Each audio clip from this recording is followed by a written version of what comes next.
और यहाँ पे भी जो सत्संग के दौरान भी हमने सुना, चाहे वो छोटे बच्चे की ज़ुबान से हो, चाहे बुजुर्गों के, चाहे वो कोई भी तरह का सहारा लिया हो, स्पीच का, गीत का, कविता का, तो सबने एक ही बात दोहराई कि ये जो मिशन हमें क्या शिक्षा दे रहा है, ये ईश्वर परमात्मा पर निरंकार ये हमारे लिए क्या अहमता जीवन में रखते हैं। और हालांकि ये भी उस तरह से देखा जाए तो हम अगर सिमरन कर रहे हैं और निरंकार प्रभु परमात्मा को याद कर रहे हैं तो उसका उद्देश्य क्या है कि निरंकार को तो कोई फर्क नहीं पड़ेगा कि हम अगर निरंकार को याद रख रहे हैं कि नहीं, पर हमें अपनी इस जीवन काल में किस तरह जीना है वो अगर नज़रिए से देखें तो हम सही रास्ते पे हैं कि गलत, वो जो हमारा एक है मेजरमेंट लेने का कि किस तरफ हैं हम, उसको अगर तोलना हो तो यही पता लगता है कि अगर हम सिमरन करके कोई भी कार्य का डिसीजन ले रहे हों तो हमें अपने आप पता लग जाएगा कि अगर मन में वो कार्य करने का समझ में आता है कि गिल्ट फ्री हो के एक स्वच्छ तरीके से मन के भाव खुश हो रहे हैं तो हम बिल्कुल ठीक डायरेक्शन में चल रहे हैं। और अगर वही बात कि हम कोई कार्य करते हुए भी मन में ऐसे सोच आ रहे हैं कि ये डिसीजन तो बिल्कुल जो सत्संग में सुनते हैं ऐसे चीज़ों से बिल्कुल उलट है, तो हम खुद ही समझ सकते हैं कि क्या हमारा वो एक निर्णय करना उस चीज़ पे कि इस समय चाहे वो छोटी बात हो चाहे बड़ी हो, इतना भी हो कि अगर हम एग्जाम्पल के तौर पे आजकल की दुनिया में जहाँ पीयर प्रेशर की बात करते हैं, तो अगर कोई हमारे साथ वाला ऐसा कर रहे हैं जो हमारा मन उस तरह नहीं मान रहा कि ऐसा करना तो उचित नहीं है, तो अगर हम वो कार्य कर लेते हैं और वो अपने आधे दिल से, जैसे हाफ हार्टेडली बोलते हैं, तो उससे समझ में आता है कि निरंकार ने तो हम सबको वो चेतनता दी है वो डिसीजन मेकिंग की, तो वो हम किस रूप में किस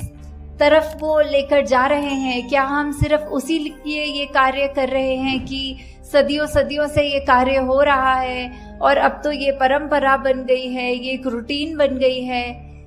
तो हमें ऐसे समय में वो चीज़ों को सोचना कि ये जो भी हम कर रहे हैं ये एक अंधविश्वास की तरह एक ये अंधाधुंध कार्य ना होता रहे, पर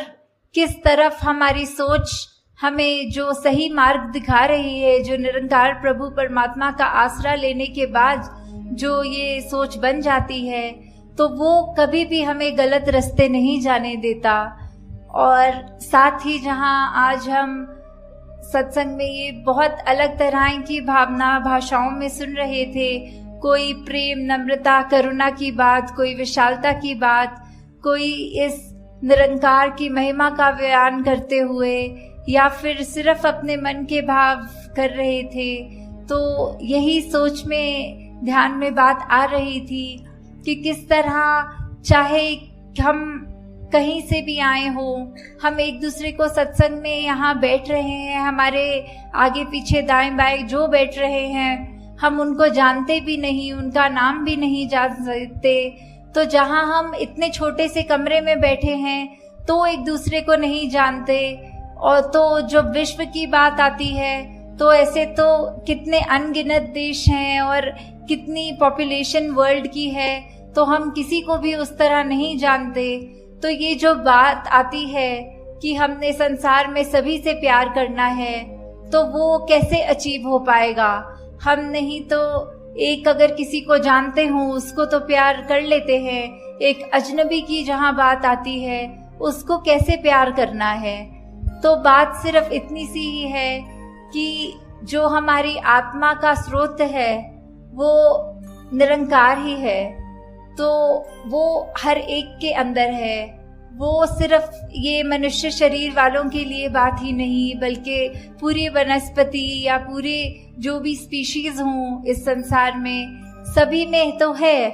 पर ये मनुष्य में हम हैं तो हमारे पास वो पोटेंशियली वो जीवन मिल गया जहाँ हम अपने इस सोर्स ऑफ ओरिजिनेशन इस परमात्मा को जान सक रहे हैं। तो वही वो बात जहाँ प्यार की कि जब हम एग्जाम्पल देखें तो अगर हम एक ट्रेन में या कहीं पे भी ट्रैवल कर रहे हों तो हमारे साथ जो बैठे अजनबी हैं तो हम वो उसको एकदम से तो उसके लिए ऐसे हमारे भाव नहीं आएंगे, पर जैसे जैसे बात चलती है आगे, ट्रेन की जर्नी चल रही है, तो वहीं हम थोड़ा सा भी अगर जानकारी उनके बारे में ले लेते हैं तो कहीं ना कहीं हमें वो एक फेमिलियरिटी फैक्टर मिल जाता है। ओ आप तो हमारे ही शहर के हैं, अच्छा आप जहाँ रहते हैं वहाँ हमारे रिश्तेदार रहते हैं, या कुछ भी ऐसी बातें होती हैं कि धीरे धीरे वो जहाँ एक अजनबी है उसके लिए मन में वो एक सॉफ्ट कॉर्नर बनना, वो एक प्रेम का एक थोड़ा सा दर्जा उसके मन में हमारे लिए जो आना। तो अगर हम सिर्फ ये कम्युनिकेशन रूप में भी चाहे जो अभी तक बिल्कुल अजनबी था अब वो हमारा जानकार हो गया,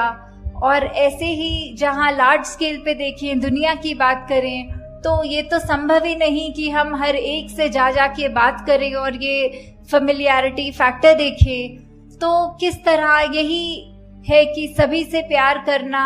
क्योंकि हम इस परमात्मा से करते हैं तो सभी से करते हैं। तो ये प्यार करना मतलब हर एक के पास जाके जताना प्यार तो संभव भी नहीं है। तो किस तरह हम जहाँ छोटे से ही दायरे में अगर हैं, अगर हम उसमें ही हर एक से प्यार करें तो हम पूरे सृष्टि से, पूरे ब्रह्मांड से प्यार कर रहे हैं। तो ये भी कैसे हो जाता है जहाँ आज की दुनिया में एक ब्लड रिलेटिव्स, एक इमीडिएट फैमिली के ही सदस्य आपस में ठीक से बात नहीं कर सकते या एक दूसरे का निरादर करते हैं, या फिर अपने बोलों में ऐसे कठोर वचन से एक दूसरे का दिल दुखाते हैं। तो जहाँ पे आज की दुनिया में ये भी संभव नहीं कि हम एक परिवार में माता पिता, बच्चे, ग्रैंड पेरेंट्स या बस इतने से ही एक हार्मनी में जी सकें, तो ये विश्व में ये शांति की बात या फिर प्यार की बात इसको स्थापित करनी है तो हमने खुद ही देखना है इसको कैसे स्थापित कर सकेंगे। जब हम एक दूसरे की बात मानेंगे, और लॉजिक तो है अपनी जगह की, अगर कोई चाहे उम्र में बड़े हों, परिवार में छोटे हों, वो अगर बिल्कुल कोई ऐसी बात कर रहे हों तो सिर्फ ये भी नहीं कि चलो बात माननी है, हमें ये सिखाया है, अगर वो बात लगे कि ये अभी बिल्कुल ऐसी बात कर रहे हैं जो उसके खुद के हित में नहीं है और परिवार का भी माहौल खराब करने वाली बात है, तो उस समय हमें यही एक जो अपना गुरुमुख का जो एक कर्तव्य है तो वो हमने रखकर अपने भाव उनको भी समझाना है कि ये आपकी बात जो है ये अपनी सोच को किस तरह मोल्ड कीजिए, या फिर परिवार रूप में भी इसके साथ हम आपके साथ सहमत नहीं हैं। आप सत्संग का कोई उदाहरण कोट करें या जीवन में कहीं भी कुछ हो, उससे अपने बड़े बुजुर्गों को भी अगर समझाने की जब बात आए, उनको भी, बच्चों को भी, तो इस तरह उनको भी समझा कर कि चाहे देखा जाता है दुनिया में तो कोई जो जाति पाति की बात तो छोड़ो, घर के अंदर भी अगर एक डोमेस्टिक हेल्प जिनको हम कहते हैं, जो हमारे साथ कभी खाना बनाने की मदद या घर की साफ सफाई की कर देते हैं, तो कई बार ये भी दुनिया में देखा जाता है कि उनके साथ ही जो व्यवहार है वो ठीक नहीं किया जाता या फिर उनको नीचा माना जाता है। तो उनके अंदर भी तो उतना ही परमात्मा, वही परमात्मा है जो हमारे अंदर है। तो ये भेदभाव कैसा, ये ऊंच नीच कैसी, कि हम एक बात तो ये बिल्कुल हिपोक्रेसी की बात हो गई कि जहां हम मुंह से तो कहेंगे कि सब एक हैं, सबसे हमारा प्यार है, और वहीं घर के अंदर का माहौल ऐसा कि कोई किसी को ऊंचा मान रहे हैं, किसी की बातों को हम ऐसे अपनी सोच को ज्यादा सुपीरियर करके उनकी सोच से सोच रहे हैं। तो ऐसा करना भी एक भक्त के जीवन में शोभा नहीं देता। अगर ऐसा हुआ जा रहा है तो किस तरह हर एक से हम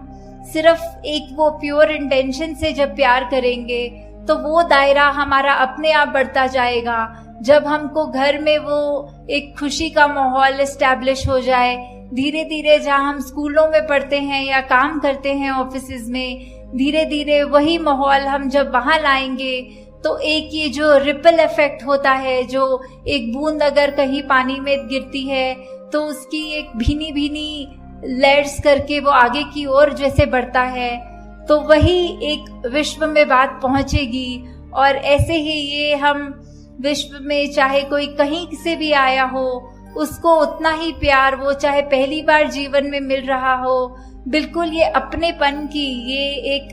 भावना जो है, उससे जब हम किसी को मिलेंगे, एक मुस्कुरा कर देखेंगे, एक धनंकार रूप में अपने अहंकार को उनके कदम में रखकर वो नमस्कार रूप चरणों में सर झुकाकर या हाथ जोड़कर जब करेंगे,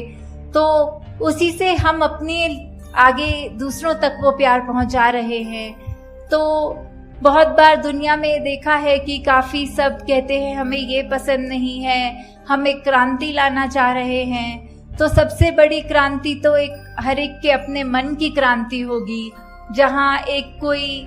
मॉब इकट्ठा करने की जरूरत नहीं, बस हम अपने आप को बदलते रहें, हमारा जीवन इतना अच्छा हो जाए कि और कोई भी वो जीवन देखे तो बोले इनके जैसा ही बनना है, और वही क्रांति फिर उसके आगे मन में अगले के होगी। और ऐसे ही हम ये जो विश्व शांति, विश्व प्रेम, बंधुत्व, भाईचारा, या हम ये जो हार्मनी इन वननेस की बात करते हैं, वर्ल्ड विदाउट वॉल्स की बात करते हैं, इसको एक अचीव करना संभव हो सकेगा। जैसे कहा भी जाता है कि अगर हम किसी को मिल रहे हो तो एक जो हैंडशेक की बात होती है, तो we can not shake a person's hand if our own fist is clenched. एक दायरा, एक तंग दिल्ली, एक मुट्ठी ऐसे जकड़ के बंद कर लेने से हम वो कैसे दूसरे का हाथ मिला पाएंगे। हाथ मिलाने के लिए तो हमें अपना हाथ खोलकर उसके हाथ के साथ अपने हाथ को छूकर वो एक रिश्ता मन से कायम करके उससे हैंडशेक कर सकेंगे। तो दातार सब पे कृपा करे कि आप सब जहाँ हर पल कोशिश करते हैं कि एक बेहतर इंसान बन सकें, वहाँ पर साथ ही साथ जब तक ये प्रभु परमात्मा निरंकार की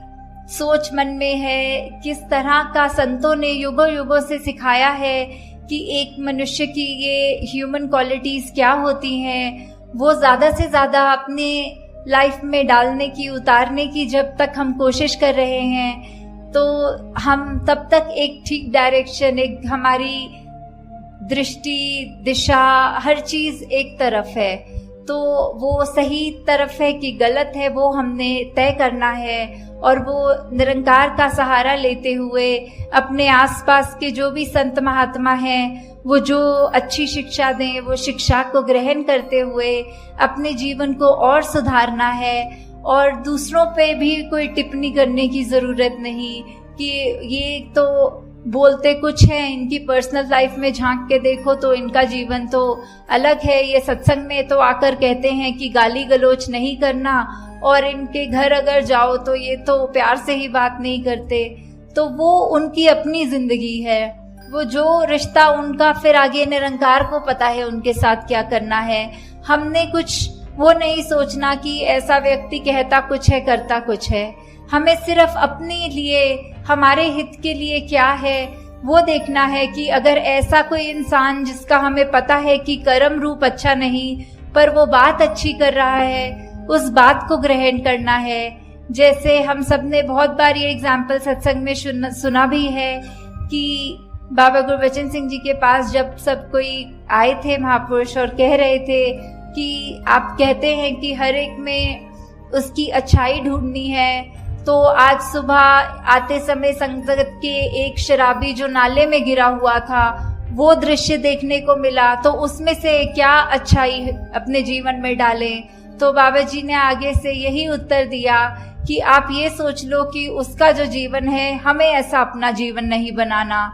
हमें अपनी सोच को या कर्म रूप में इतना नहीं गिराना कि अपना कहाँ लेटे हैं, कहाँ बैठे हैं, व्यवहार कैसा है, वो अच्छा ही रखना है। दूसरों की अगर खामियां हैं तो उससे यही सीखो कि हमारे अंदर ये ऐसी खामी ना आ जाए। तो दासी आपका और समय नहीं लेना चाहती और 11 बजे से सब आप पहले ही संगत आए हैं, तो यही एक कामना रखते हुए कि हर एक महापुरुष जो आज यहाँ है वो सिर्फ अपने ऊपर, स्वयं के सुधार के ऊपर ही फोकस्ड रहते हुए ये बात मन में लेकर जाएं कि जो भी बात अच्छी लगे, चाहे संसार में रहते हुए चाहे सत्संग में रहते हुए,